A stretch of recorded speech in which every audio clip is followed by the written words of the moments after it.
I'm already letting you know, Trina. I'm not even blaming my dad. To understand and know about body contour. You can have, that's how it was. Because a pound could... I felt that it was over.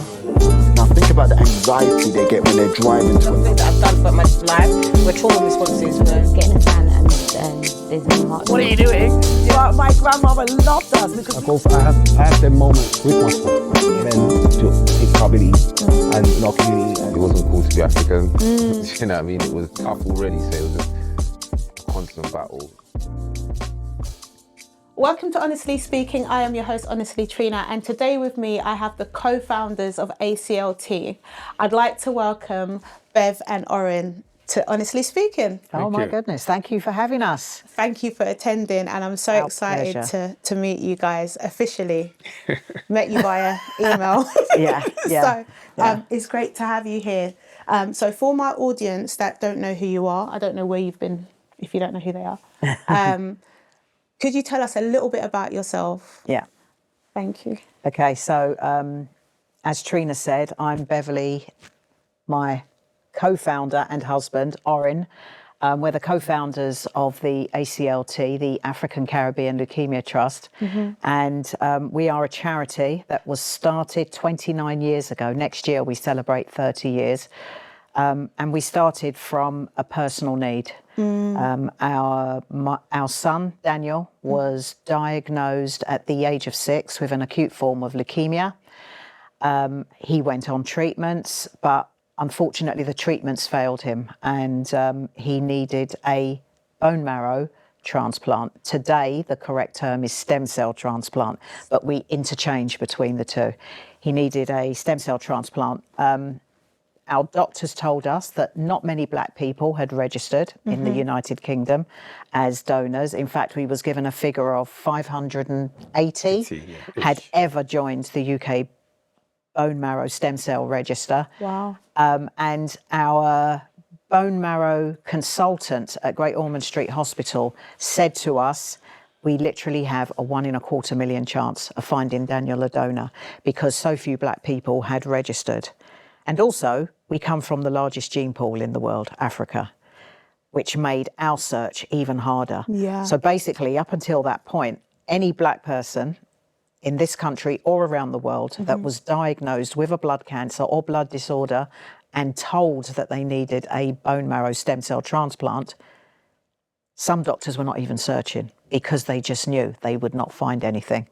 But for myself and Orin being told that we had a 1 in a quarter million chance of finding the donor for Daniel, we just looked at each other, just like we're sitting here. Yeah. And just without saying anything, we knew we had to do something. So we went home that night, talked about what the situation was, and we decided almost immediately that we'd set up a charity, the ACLT, not Daniel DeGale Trust, because we knew in that moment, it's funny how things come to you sometimes, but we just knew this wasn't going to be just about Dan, because he's not the first person to be diagnosed with a blood cancer from our community. So let's make it about the community, raise awareness, and for the community, raise awareness, work with the UK registers that exist who had unfortunately done a pretty lousy job in getting black people to register as donors, and start getting these numbers up. And that's what we started to do. So Daniel was on treatments. I've got another daughter who's younger than Daniel. Orin's got 2 sons. And by sheer luck, they both fit within the same age ranges, so they were great friends. So we had our full-time jobs. I was working at the BBC. I was going to ask you, before this happened to you, what paths were you on? Yeah, I was at the BBC. Orin was... I was in IT project management. Yeah, Okay. and by sheer coincidence, we met whilst Orin was on a project at the BBC. What are the odds? Changing the complete IT system, and I was responsible for the IT system at what was, or what is still called, Broadcasting House and all the surrounding buildings in London. That's how we met. But during this journey that we was on, we maintained our jobs, set up the charity, and started going into the community to raise awareness, get people registering as donors. The registry, Anthony Nolan, was so desperate to get black people on the register, they literally gave us carte blanche to just go off and just do it. So they gave us everything that we needed, and we started going into churches. We went into Shopping centres. Corporates. Anywhere where there was an audience of our people, mainly our people. We went there and started talking to them. And it was difficult, very, very difficult, because from our community there are lots of myths and fears and taboos we had to tackle about those. donating something of yourself to a stranger. And we used to have a poster with Daniel and two other children whose appeals we were working on, and it would say, if this boy was white, or if these boys were white, would they survive? Real hard-hitting message to the audience. And we could see by the body language of those people that we were meeting in shopping malls and everything, oh, that's deep, that's I skirt around you, I don't want to look at you. Yeah, they want to kind of avoid contact, But the interesting thing with that campaign was that for black people, it was, what, are you saying that NHS don't want to help him? And white people would say to us, what are you saying? Are you saying? And we'd say, what we're actually saying is that us as black people, we're not registering as donors. And then suddenly the realisation is turned on them, and they say, well, okay, well, what are you asking us to do?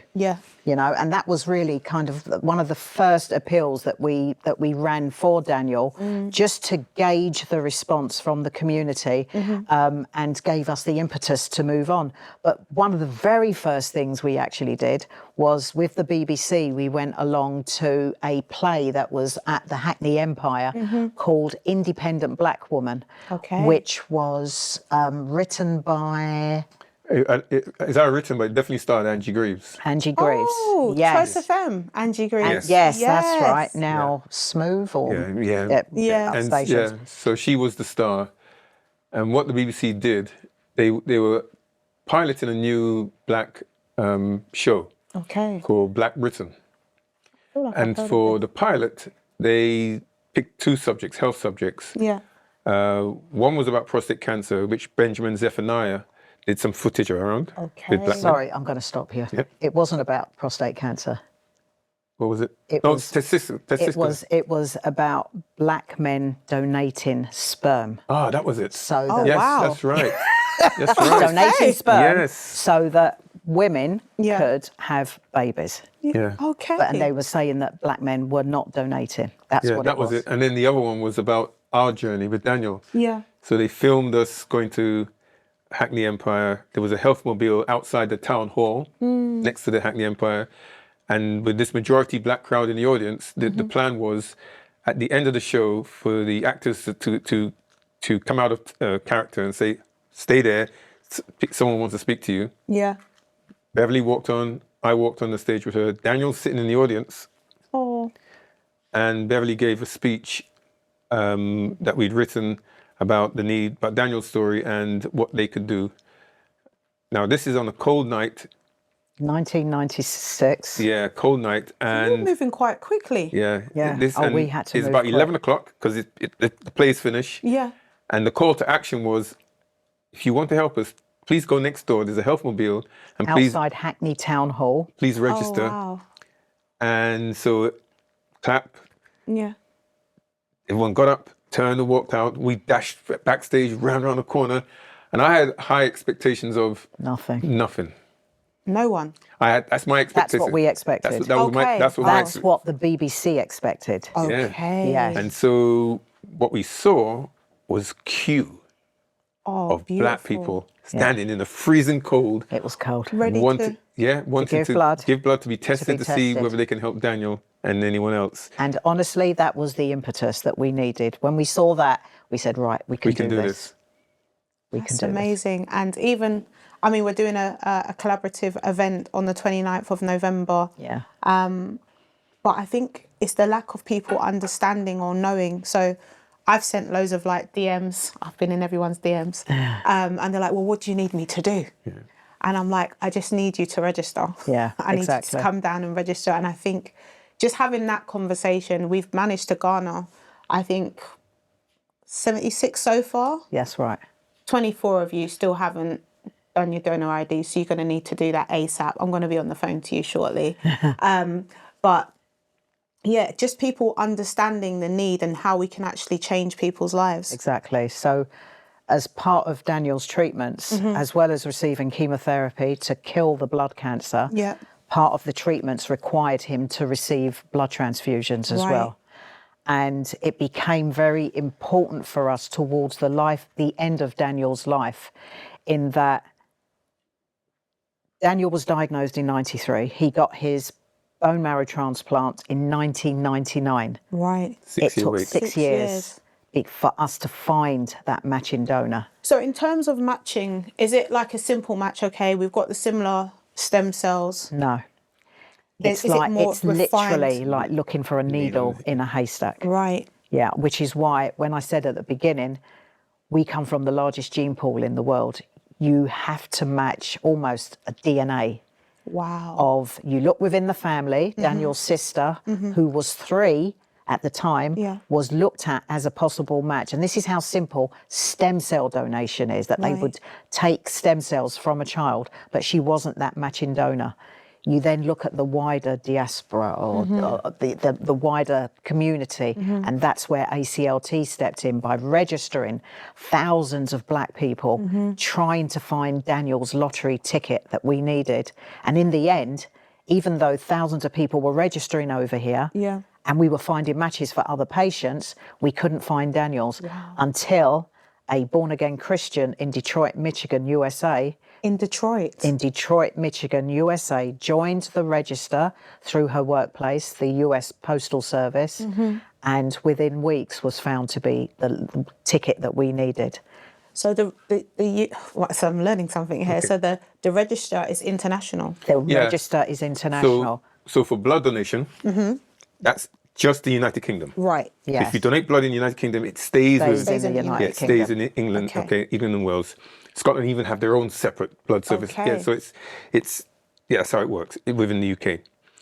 Organ donation within the UK. Stem cell or bone marrow donation worldwide. So right now, around the world, on registries, there's about 45 million people on registries around the world. America has the biggest, then Germany, and then you go into Europe, South America, East Asia.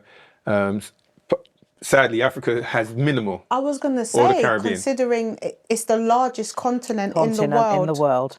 They have a register in South Africa.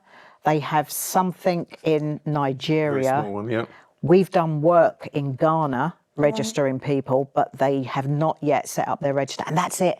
And sadly, in the Caribbean, nothing. So what it means is that when we were looking for that needle in haystack for Daniel, it was about planting seeds around to get people to understand what this is about. And the same thing was happening in the United States. Hence, this lady, Doreen, registered, and we almost immediately was found to be a match for Daniel. So basically what it's saying is, it's not where you're born.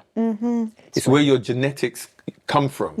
So Daniel being British born, of Grenadian, Jamaican descent, which obviously goes back to West Africa because of slavery.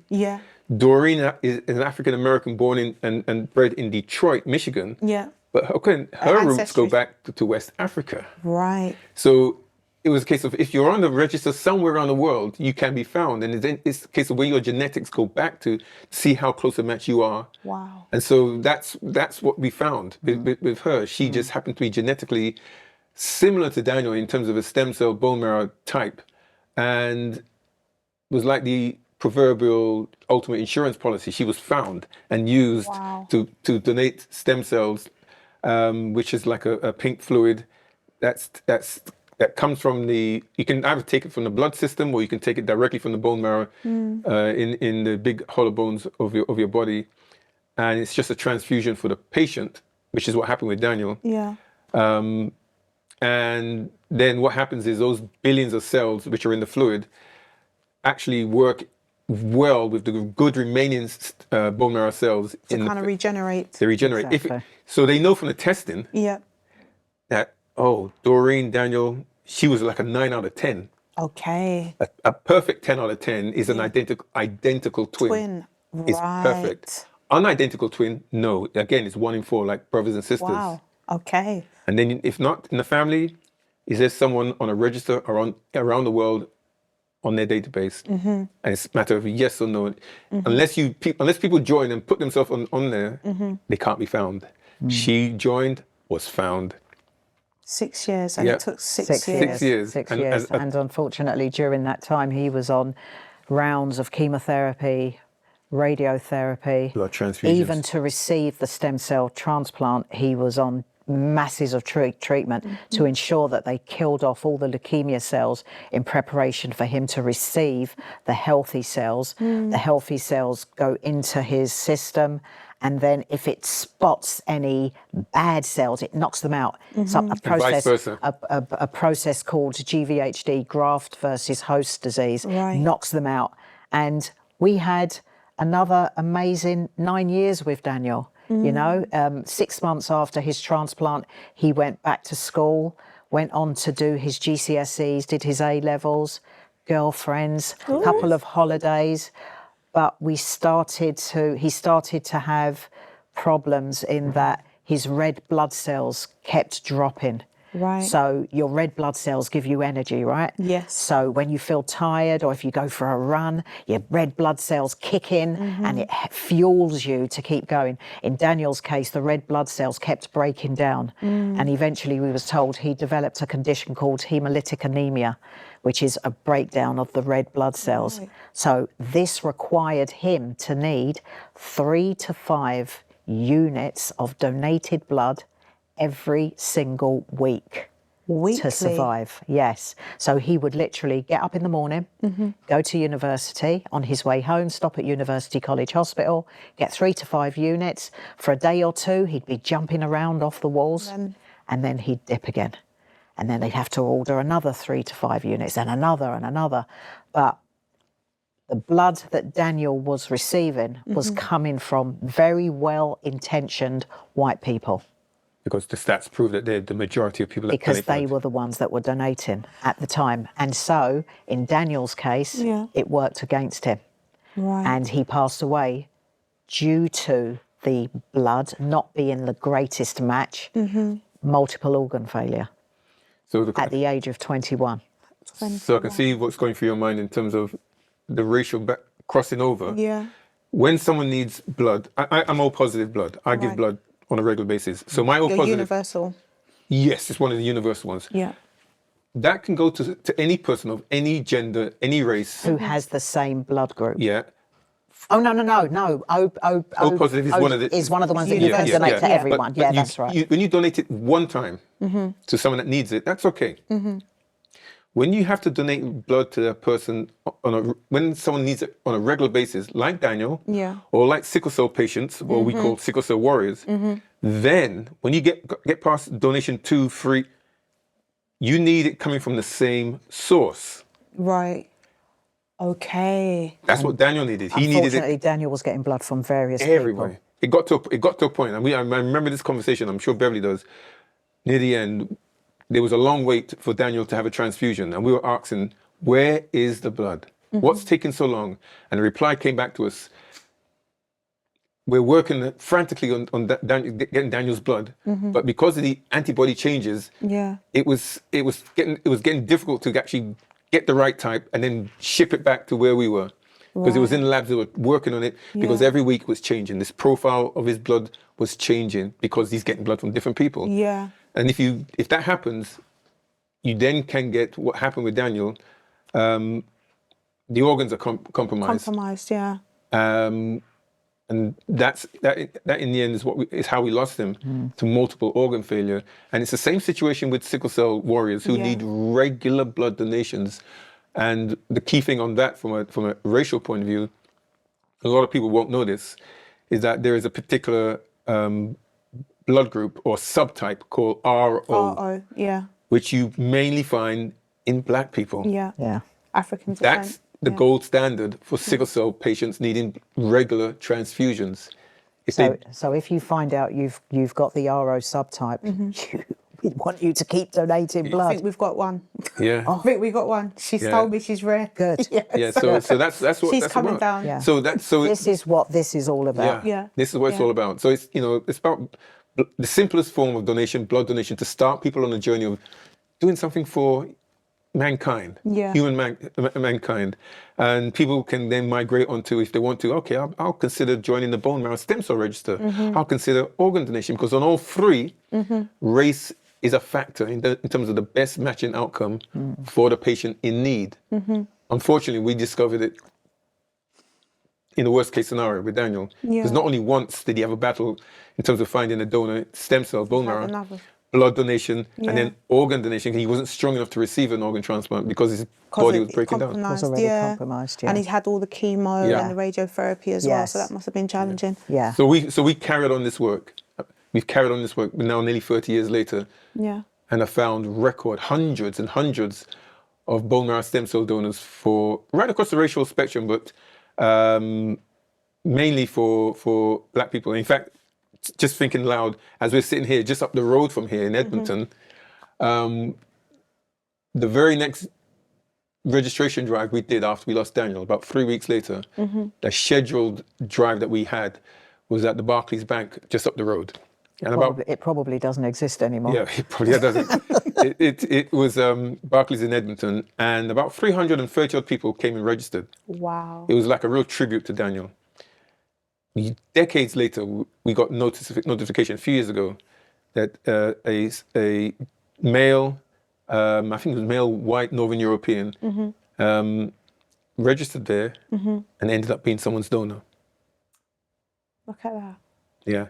That's the ultimate tribute, and we've heard so many stories like this, because people wanted to help Daniel, couldn't help Daniel, but they wanted to help anyway. Yeah, but then got notified years later to help someone else, and so he has saved so many lives, What a legacy to have. It is. It's wonderful. It's what gets me up every morning. Honestly, at times I've just really not known how to continue. But I've got a beautiful daughter who I love dearly, who is actually one of our trustees now. She's now a 35-year-old woman and getting on with life. Yes, I'll get her to come down on the day. And this wonderful man. And then, of course, there's the team in the office who do amazing work. Amazing team. Most of them never affected by this, but know how important it is what we're trying to do. So I want to go a bit personal. How were you able to maintain your relationship in such a turbulent environment? Yeah. How did you remain? You're here today. There's no magic formula with how we have maintained, because we are painfully aware of other people that have had similar situations and have not been able to maintain, because it is difficult. It's very challenging. But I think one of the things for us is that once we started ACLT, we did it together. We've worked together. In fact, we started working together pre-ACLT when we was at the BBC. Yes. Yeah, so that was like the initial blueprint of how it was going to be. And I lean on Orin a lot. And, you know, if I'm not right, I would just say to him, I need to take take a step back. And he understands that. He generally doesn't. You don't take steps back, do you? No, not really. No. He just gets on with it. I know. But the chemistry, I think the chemistry just works. Don't get me wrong, we have arguments. We have arguments. We're only human. Yes, but I always say, you know, anybody that says they are in a relationship and they do not argue, they are either lying or they need to trademark whatever it is they have and just sell it. Yes. But I don't think that exists. I love him with all my heart. I always have. And he just makes it a lot easier to do what we need to do. And we have similar interests. He loves his sports. I'm loving sport. We love to travel. And every time we travel, we take a bit of Dan with us. So, I don't know, it just works. Maybe we're just lucky. I think it's our journey was meant to be, I think it was almost scripted outside of our control, because the way, even the way we started our journey through work, you know, I knew Beverly's sister and brother from an inner circle of friends. But you didn't know me. Didn't know Beverly. We grew up in the same area of West London, but didn't know each other. And for me, it was almost like if our paths had crossed earlier, there would be no Daniel or Dominique.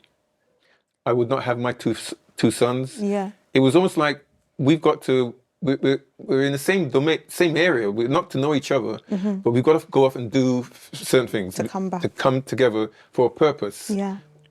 But not realizing what that purpose was until I used to say there has to be a method to the madness of our journey. It's only now looking back we can see that Daniel was here for a reason. It shouldn't have been that way.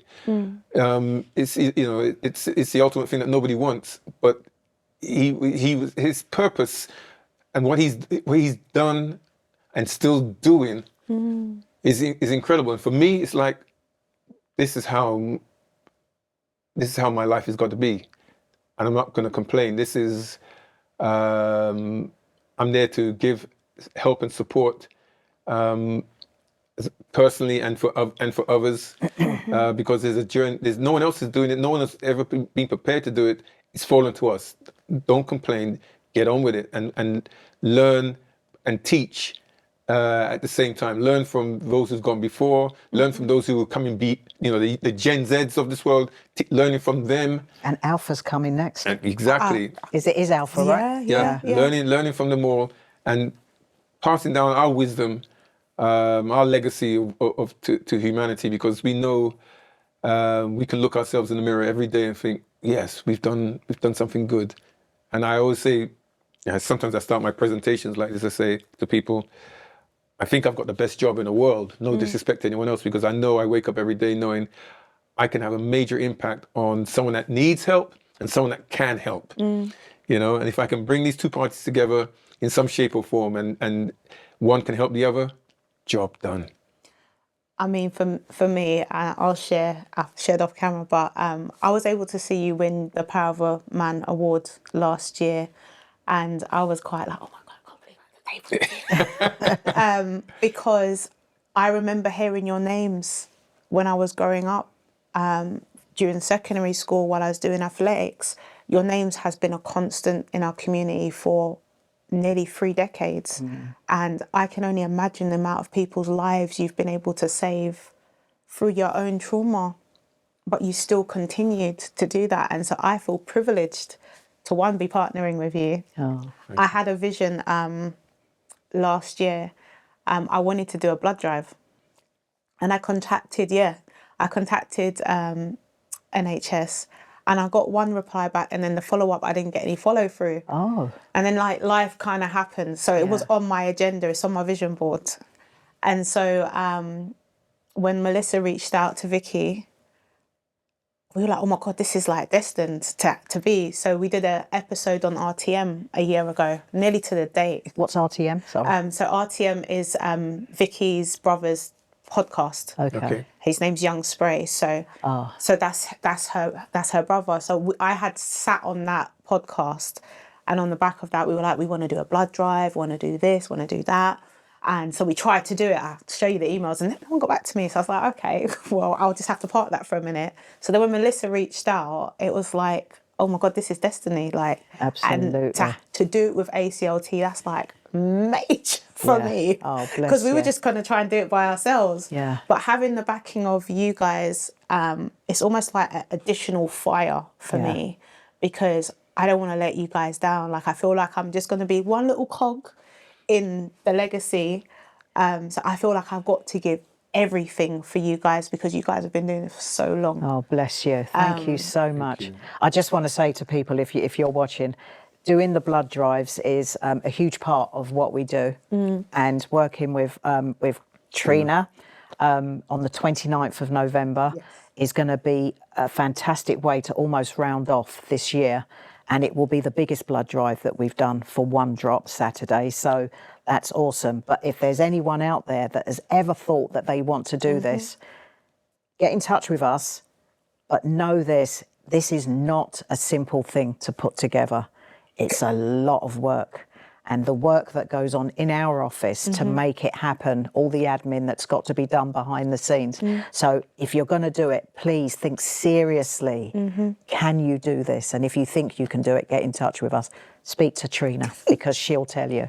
Yeah. It's not been an easy road, but we've got so many people registered so far, and we still need another 24 of you to register and get down there. We have loads of people coming down. We're going to have a little bit of snacks, going to have a little bit of drink, and we're going to live stream as well. I'm going to be giving blood on the day.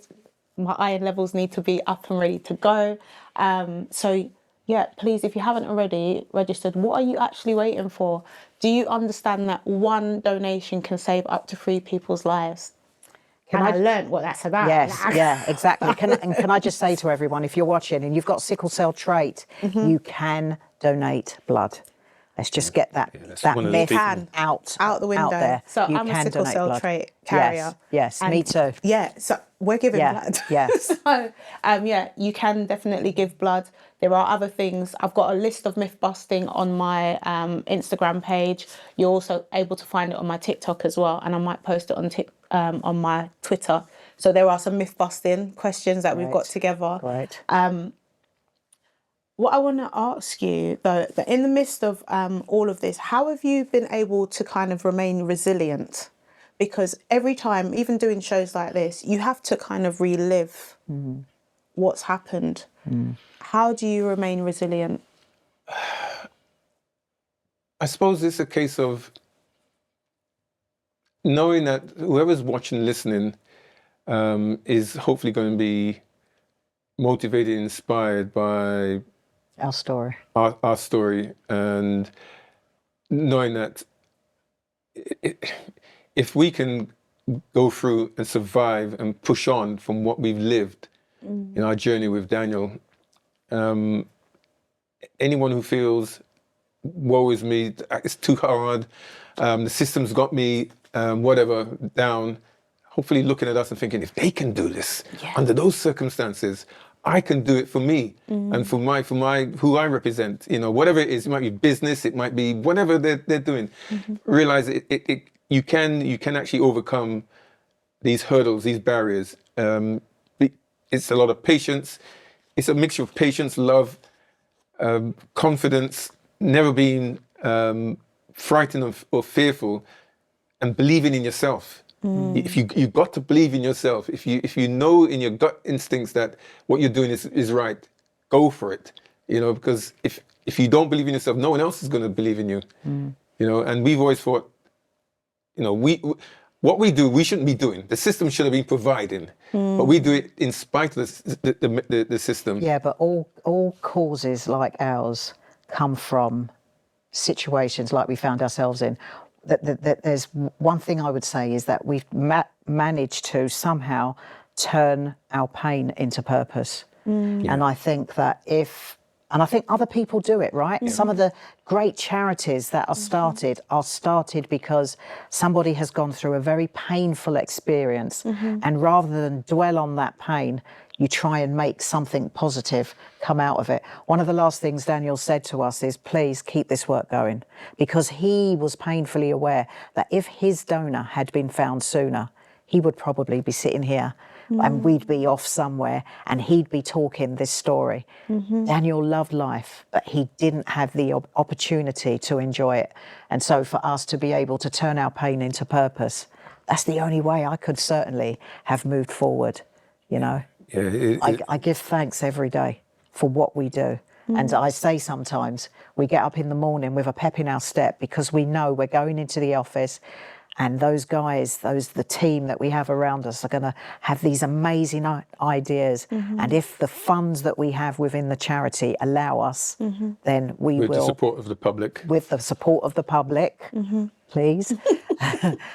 We can do some amazing work.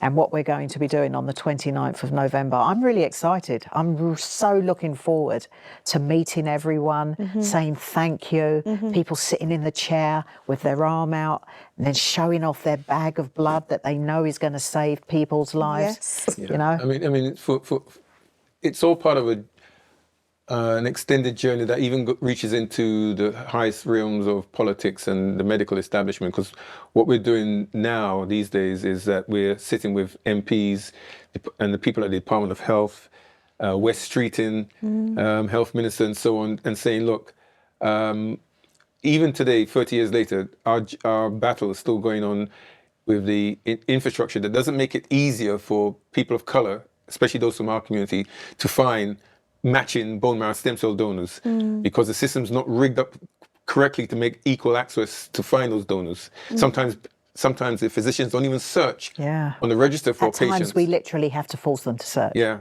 And then suddenly these miraculous donors are suddenly being found. Yeah.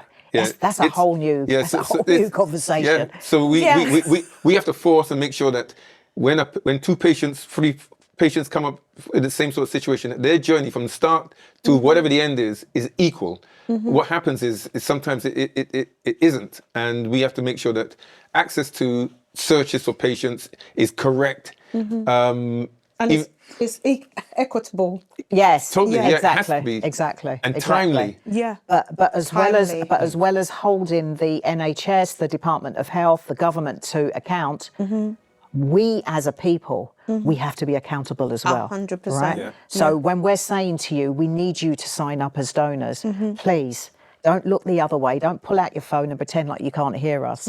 This is about us standing up and being counted for our community. Absolutely. This is one of those situations where we cannot rely on anyone else to do this. We have to do this for ourselves. It is a case of, as been said since the tragic loss of George Floyd, Black Lives Matter. Well, Black lives do matter, and this is our chance to prove it, because no one else can actually help ourselves when it comes to finding donors. If we don't step up, who else is going to do it? Because others can't do it. Genetically, they're not the same when it comes to finding stem cell blood organ donors of the highest kind. It's for us. So let's push away the excuses or people hiding behind their religious text and distorting the Bible or distorting the Quran. Those books say it's actually good to give and to receive. So we say to people, what other excuses have you got? And talking about excuses, let's debunk some myths. Okay. So a lot of men that I've encountered, thank you for reaching out, they're scared of needles.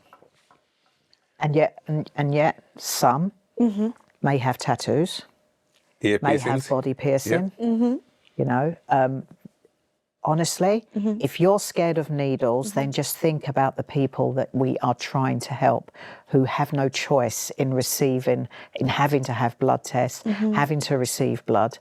They're not complaining. Come on. Thank you. Yeah. So I'm scared of needles. So I'm going to share with you what I do. So I just don't look. Exactly. Look I away. look away. Exactly. And at school, I Exactly. used to run, you know, like when you had the BCG, and I ran away. Yeah. So over time, I've had to have my blood taken, whether it's through pregnancy, whatever it may be. And you can just look away. Yeah, just you look don't away. have to look. Just look away. And look 9 times, away. if you just look away and busy yourself with something else while this is going on, You don't even notice you it. don't even notice it. And then the nurse will say, all done, and you look across and it's all going. So please, Yes. please. So you mentioned two things there. You mentioned tattoos and piercings. So some people may believe that they can't donate blood because of tattoos and piercings, and we'd like to tell them. Yes, you can. You've just got to wait 4 months. 4 months from when it's been done, and that's fine. And the same thing with if you travel a lot, especially if our people traveling to south of the Sahara, where malaria is a problem.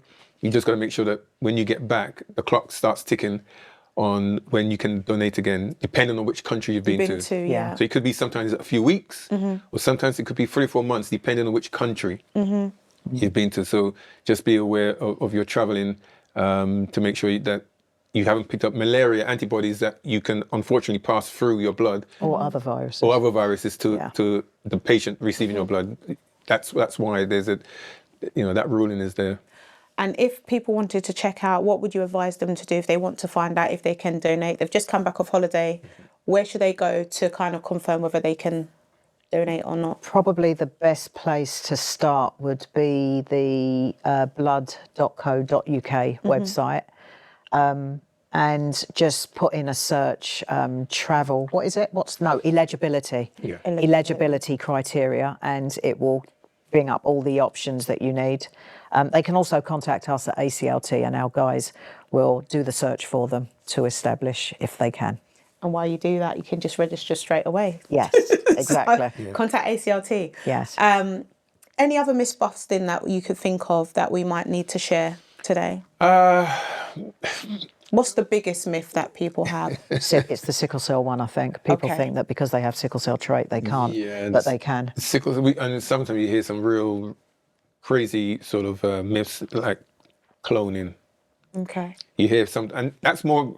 It's sometimes relevant to blood donation, but you hear it very much on the stem cell side, the bone marrow side. That, you know, if you get my DNA, are you going to clone me? Are you going to pass it to the police for stop and search purposes, and all sorts of things like that? And we say none of the above. Actually, it's very safe. It works, and trust the system is there, and it works very well. But you actually got to be in it to win it for someone else. And I mean, today we met someone who's donated. As a stem cell donor, and actually recently donated as an organ donor as well. She donated her spare kidney through ACLT, and she came into the office today. It was amazing. She stepped up to try and help a 4-year-old child. Turned out she wasn't a perfect match for him, but what they did was put 4 people together who matched each other. And she was part of that pool to ensure that this little boy that we was campaigning for got his organ. So she came into the office today to meet us, and we're going to do some work with her in the future. But honestly, there are some just amazing people in our community that do the most wonderful things. In fact, this year we've had 2 living kidney donors who came through ACLT. But on the stem cell, blood, that's just... We had another fantastic story only a few weeks ago. In fact, actually last week, I think it was, we got notification from the registry who sent us monthly reports as to how we're doing in terms of numbers recruited and so on. And it said, and it's almost like, by the way, 2 more donors have been found from your work in the past. Donors for... Stem cell on the bone marrow side. And one was a school that we go to in Finchley on a regular basis and do talks. And from one of those sessions, someone donated. And then the other one was from Daniel's old school. Wow. They're actually donating this month. So that hasn't happened yet. Oh, has it happened? No, it has happened. Oh, it has happened. It has happened. So that's brilliant. And that's off the back of us going back to his school. 29 years. And doing talks about him. And then someone listened, joined, and recently... donated to help someone in need as a bone marrow stem cell donor. And so what it shows is that if you put it out there enough, someone directly or indirectly is going to pick up on it and actually move mountains by being found and saving someone's life. And we want to be in a situation where the physicians in the near future will go, oh, this poor child or this adult that needs a stem cell donor or an organ donor.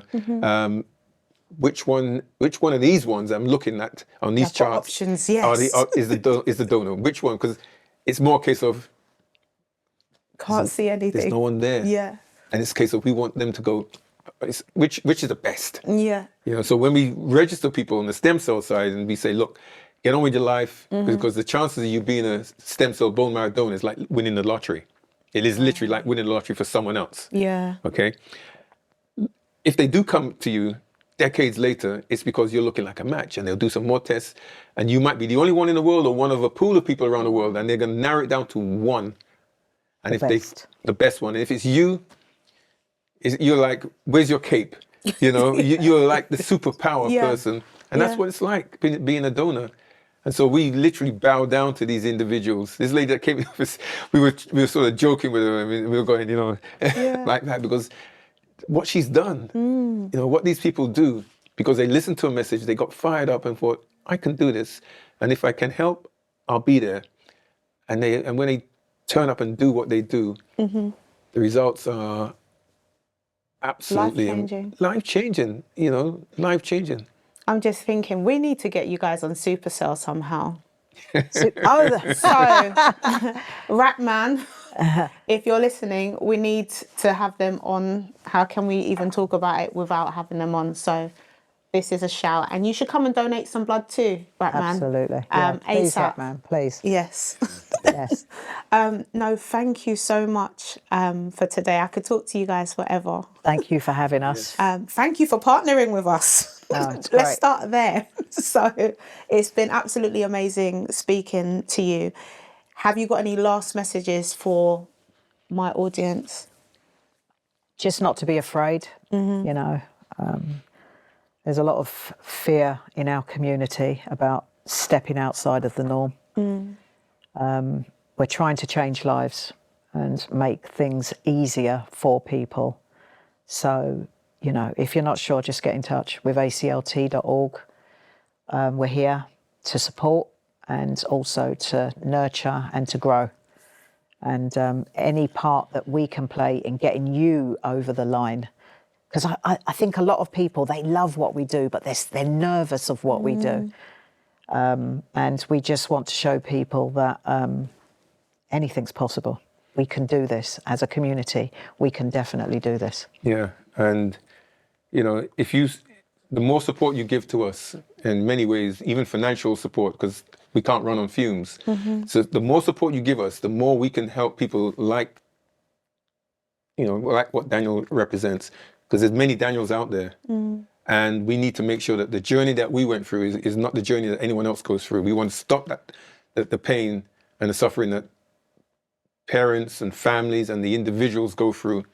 We really want to just make sure that when they need help, it's timely help that's available. And it can only be available if we're on standby. Yeah. If we're on standby to be the ultimate insurance policy, that's what it's about. We pay our premiums for insurance. We never use it.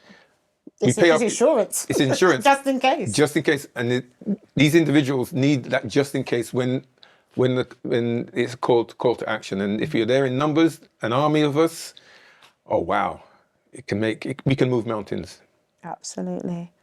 And before I go, I just want to congratulate you guys, because we've got OBEs in the house, don't we?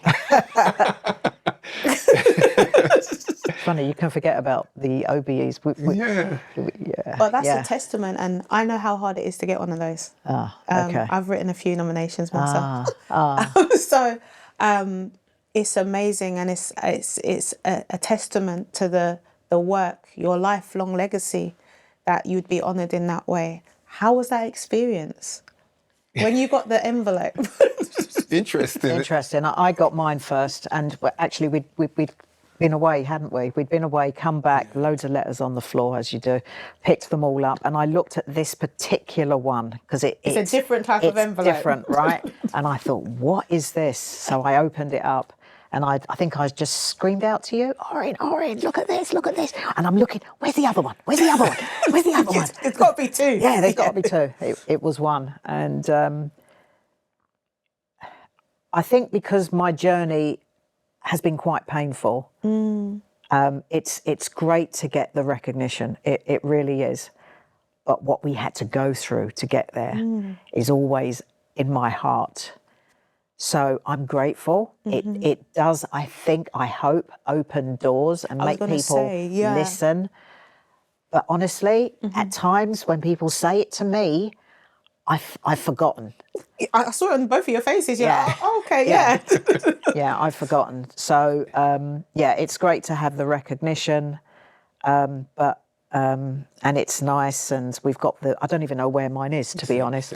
It's somewhere. I know in my office, behind where I sit, I've got the pictures of when I received mine. Yeah, because Orin's mum came with us, and my sister and daughter, and Lutello and Jelani came for yours. Sons. Yeah, Orin's sons. But it's lovely, but it's not the most important. We just want our community to do the right thing. Although I do, Josh, with Beverly, and say, well, I have slight one-up shit on you, because whereas you had Princess. God, see, even Princess Anne. that is like. I actually had the Queen. It was like, and I didn't know until literally seconds before. Yeah. It was like, So you can tell it means more to him than it ever does to me. it was like the Queen's in the house. I was like, okay, it was weird. It was one of those weird situations. But yeah, in my office, literally does gather dust on the shelf. The actual photos, and we forget about it until we're reminded. Because pats on the back, yeah, they're fine. I don't want pats on the back. Yeah. You want to see action. It is about the real action, which is. It's the scale of things. It's just the pace of things, because we know if we move fast enough as a group of people, Which we can. so many lives can be saved. And I think our people just have to believe in themselves totally that we can do this, and we can. But it's in fits and starts. It's a stop and start, and. We know when we put our minds to doing something, we do it better than anyone else, and with attitude and style. And style. Yeah, and which is copied by everyone else. Wow, the original blueprint. Exactly. So we know we can do this, and I'm hoping that people watching this, being inspired by what you're doing alongside us, that people will hear and see what happens on the 29th if they're not there, and go, we should be doing this. How do we, how do we make this happen?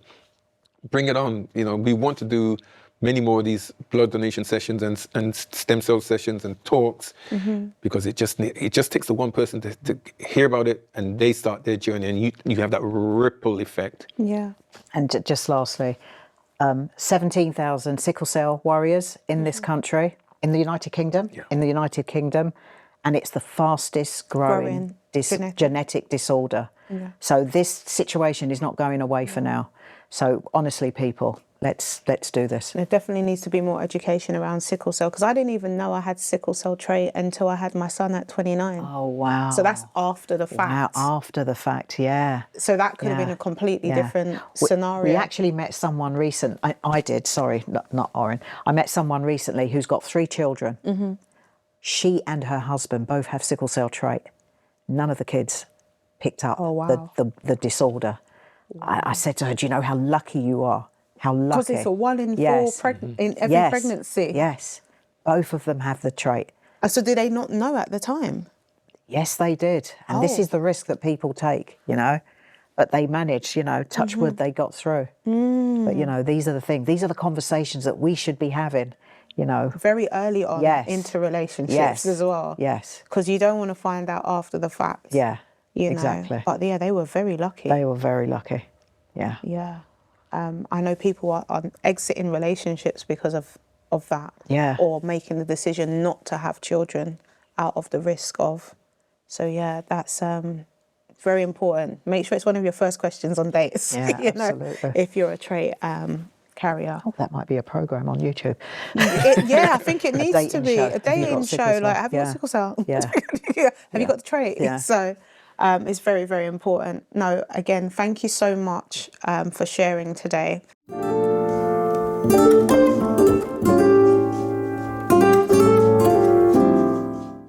So, currently, there are, is it 5 or 7 hospitals that can take the cord blood from newborn babies?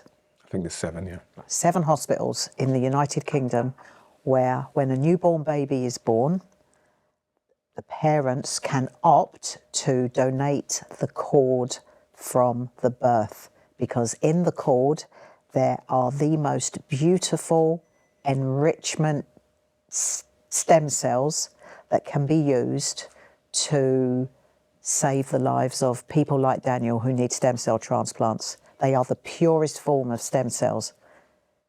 All hospitals should do it, because when a woman gives birth to her baby, the cord bloods are thrown away. It is such a waste. And actually, by that one stroke, we could retire, because the problems of stem cell donation would be solved. And then we just focus on blood. So that's what I would like to happen. Thank you. Makes sense. It's It's such a It's simple common thing sense. to do. It's a simple yeah. thing. That's Especially not if it's just happening. been thrown away. It's been thrown away.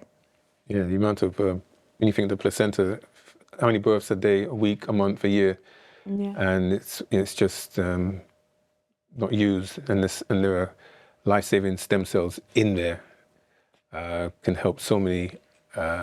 In fact, some mothers pay to keep the stem cells and have them frozen Oh, so you can freeze them just in case you for might their need... own use, Yeah. just in case For that private child use, in the future needs help. Yeah. What's yours? Mine,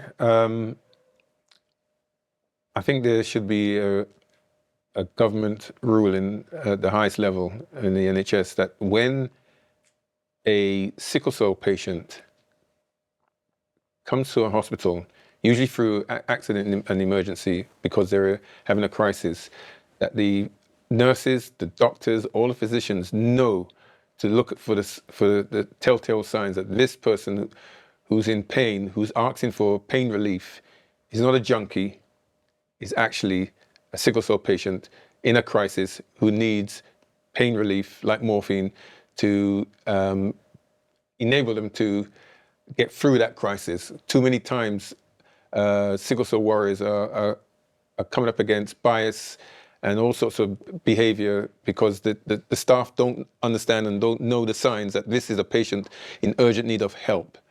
Please, the NHS should be training their staff to recognize the fastest growing disorder in the country and the telltale signs of when a sickle cell warrior arrives at A&E needing pain relief, that they know what to do and get it done ASAP, rather than treat them, like I said, as if they're a drug addict when they're not. Thank you. And unfortunately, I've been on the phone when someone's been in a crisis before, and how they spoke to them, how they didn't listen to them in terms of what medication they would prefer.